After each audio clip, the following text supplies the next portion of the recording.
Assalamualaikum warahmatullahi wabarakatuh. Perkenalkan, nama saya Zahra Tushita Siregar. Saya dari Pendidikan Bahasa Inggris kelas G. Di sini saya akan mempresentasikan hasil dari pemahaman saya dari bab 1.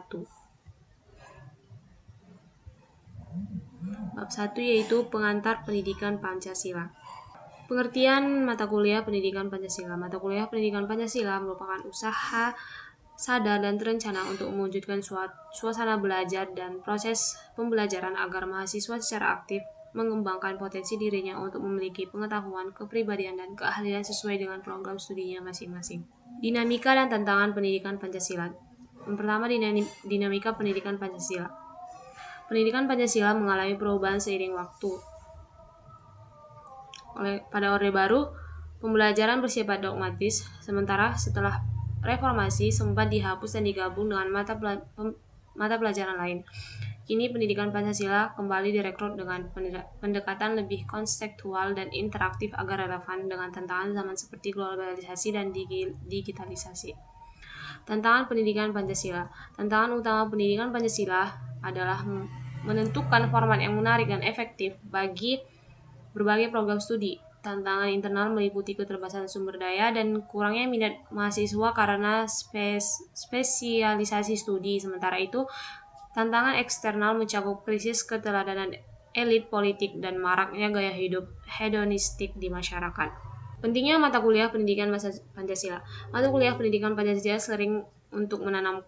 penting untuk menanamkan nilai-nilai kebangsaan, membentuk karakter, dan memperkuat rasa persatuan. Landasan dan dasar-dasar pendidikan Pancasila. Dasar historis.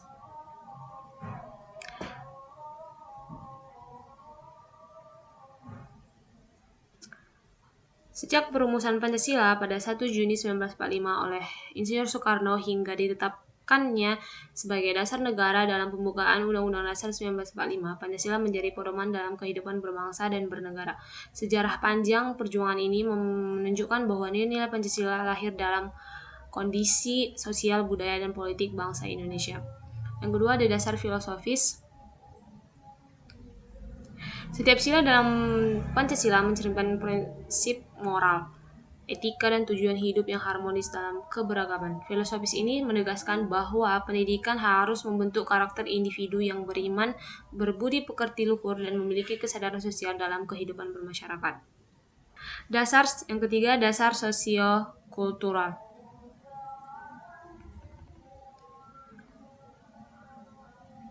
Pancasila sebagai pandangan hidup mencerminkan nilai-nilai yang hidup dan berkembang dalam masyarakat seperti gotong royong, musyawarah, dan persatuan. Dengan demikian, pendidikan Pancasila bertujuan untuk menanamkan nilai-nilai budaya bangsa agar generasi muda tetap menghargai dan melestarikan kearifan lokal. Dan yang terakhir ada dasar yuridis.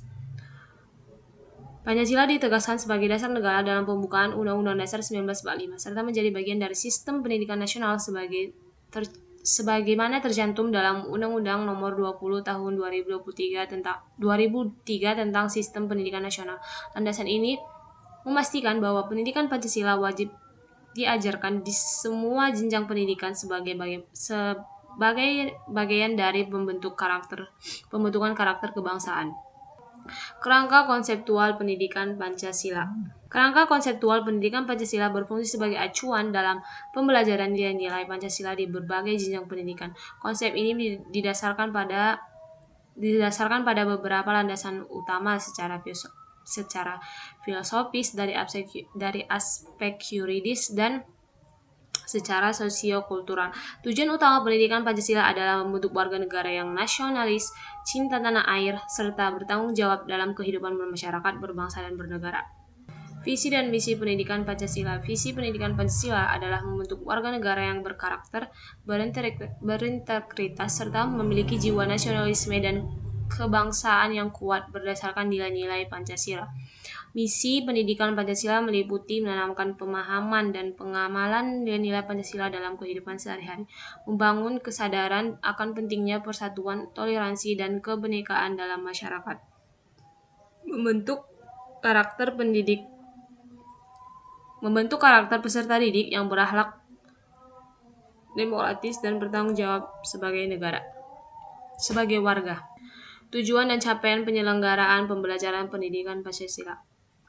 Tujuan pendidikan Pancasila adalah membentuk peserta didik yang berkarakter berwawasan kebangsaan serta mampu mengamalkan nilai-nilai Pancasila dalam kehidupan sehari-hari.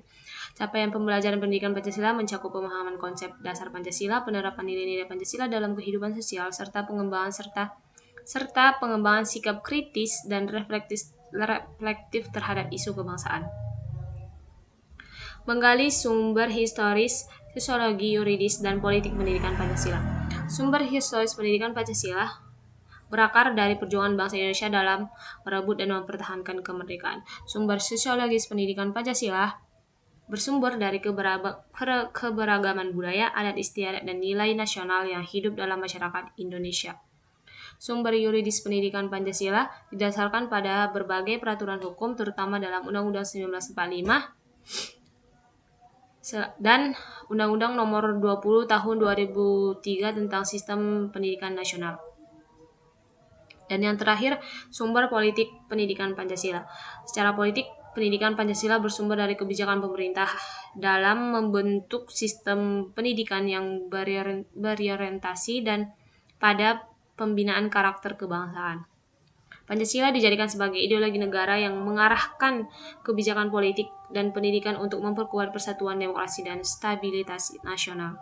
Sekian hasil dari presentasi saya. Terima kasih.